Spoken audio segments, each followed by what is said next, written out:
Hello guys.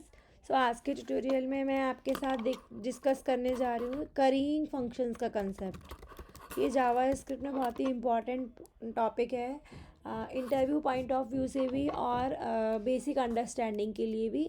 तो हम इसको क्यों यूज़ करते हैं, इसका क्या पर्पज़ है, तो वो मैं आपके साथ बताती हूँ। ये देखिए, आप करींग फंक्शंस क्या होते हैं। जब हम किसी कभी भी हम जैसे एक फंक्शन लिखते हैं, इसमें हमने 3 आर्गुमेंट पास किए हैं, फंक्शन ए बी सी। इसको मैं अगर ट्रांसफॉर्म कर रही हूँ with multiple functions A B C, अगर मैं एक फंक्शन जिसमें मल्टीपल आर्गुमेंट्स हैं, उसको मैं कन्वर्ट कर रही हूँ मल्टीपल फंक्शंस में कंटेनिंग सिंगल आर्गुमेंट, तो इस कंसेप्ट को हम बोलते हैं करींग टेक्निक। तो हम डिस्कस करेंगे। ये जो फॉर्म है वो है करींग फंक्शन है। ये जो आपने फंक्शन का फॉर्म देखा, तो हमने क्या किया, एक फंक्शन को हमने डिवाइड कर दिया मल्टीपल फंक्शंस में, मल्टीपल स्मॉलर फंक्शंस में, टू इजी टू अंडरस्टैंड के पर्पज़ से और रीजनेबिलिटी के पर्पज़ से। जैसे कि कोई फंक्शन है, कॉम्प्लेक्स फंक्शन है, तो मैंने उसको डिवाइड कर दिया मल्टीपल स्मॉलर फंक्शंस में। और दूसरा पॉइंट क्या था कि ये फंक्शंस जो होते हैं बहुत ही हेल्पफुल हैं। जैसे हाई ऑर्डर फंक्शंस के केस में आप यूज़ कर सकते हो इसको, इस कंसेप्ट को। और दूसरा, इससे पहले करींग फंक्शंस की अंडरस्टैंडिंग से पहले आपको मेरा एक ट्यूटोरियल देखना पड़ेगा क्लोज़र फंक्शंस का, कि जावा स्क्रिप्ट में क्लोज़र फंक्शंस क्या होते हैं। अगर वो क्लियर होंगे तभी आप इस करींग फंक्शंस के टॉपिक को अंडरस्टैंड कर पाओगे, क्योंकि करींग फंक्शन में टोटली कंसेप्ट यूज़ होगा आपका पूरा पूरा क्लोज़र का। अब मैं आपको बताती हूँ कि हम ऐसे टाइप के फंक्शंस को कैसे कन्वर्ट कर सकते हैं इस तरीके से। तो दो फॉर्म हो गए। एक तो वो फंक्शन जिसमें मल्टीपल आर्गुमेंट हम पास करते हैं, उसको हम ट्रांसफॉर्म कर रहे हैं मल्टीपल फंक्शंस में कंटेनिंग सिंगल आर्गुमेंट्स। ठीक है, तो अब मैं ये सब हटा के आपके साथ डिस्कस करती हूँ करींग का सिंटैक्स।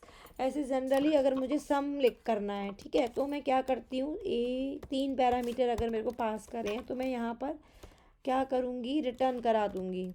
रिटर्न ए प्लस बी प्लस सी, ये सारी कंप्यूटेशन इस फंक्शन के अंदर हम परफॉर्म करेंगे।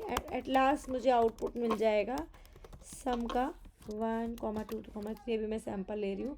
तो आप देखो इसका आउटपुट मुझे मिलेगा। अच्छा, मैंने फंक्शन लिखा, तो मुझे इसका आउटपुट मिल जाएगा। ये सिंपल सा कंसेप्ट था बिफोर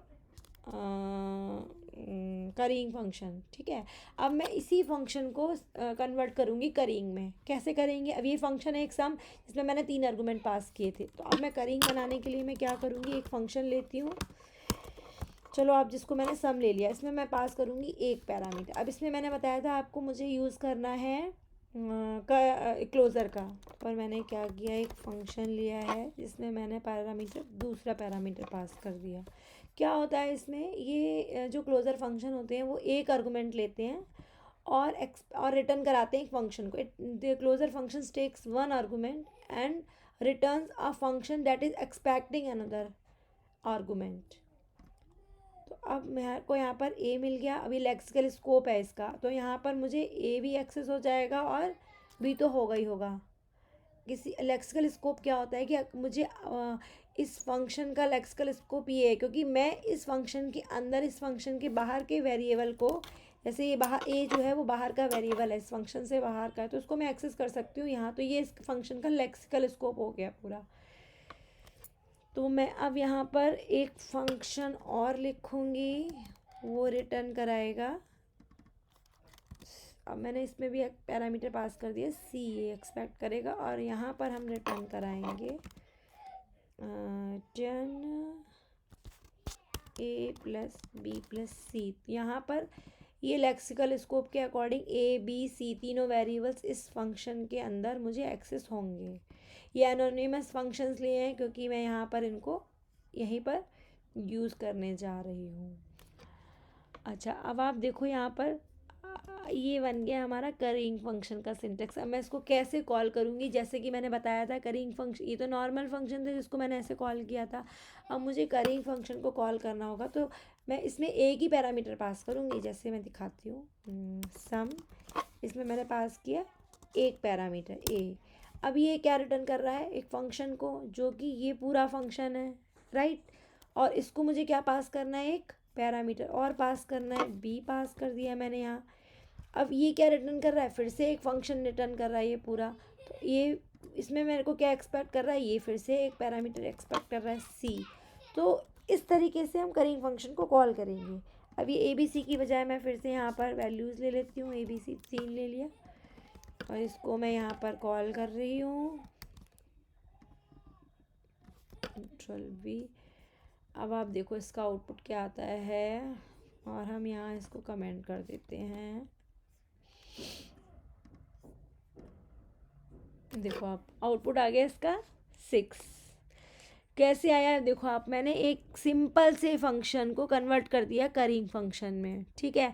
तो आप देख पा रहे हो यहाँ पर एक फंक्शन है जिसमें एक आर्गुमेंट जाता है, फिर दोबारा फंक्शन रिटर्न हुआ उसमें दूसरा एक आर्गुमेंट जाता है, फिर होता है उसमें हम तीसरा आर्गुमेंट पास कर रहे हैं।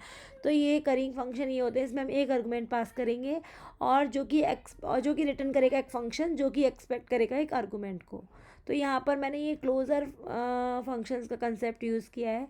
इसको बोलेंगे हम अगर हम एक क्लोज़र के अंदर दूसरा क्लोज़र फंक्शन डिफाइन कर रहे हैं तो ये क्लोज़र चेनिंग का कंसेप्ट हो गया ये जावा स्क्रिप्ट में। एक क्लोज़र तो ये था हमारा और एक दूसरा क्लोज़र था हमारा ये।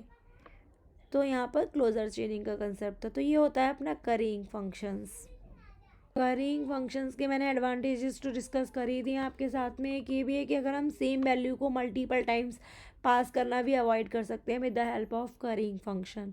दूसरा हमारा कोई कॉम्प्लेक्स फंक्शन था उसको मैंने मल्टीपल स्मॉलर फंक्शंस में कन्वर्ट कर दिया with the help of currying technique. Closure function का कंसेप्ट यहाँ पर यूज़ हुआ है। तो अगर आपको मेरे वीडियो का कंटेंट अच्छा लगा है तो प्लीज़ मेरे वीडियो को लाइक कीजिए, चैनल को सब्सक्राइब कीजिए और अगर कोई डाउट है तो प्लीज़ कमेंट बॉक्स में मेंशन कर दीजिए। Thank you, bye bye.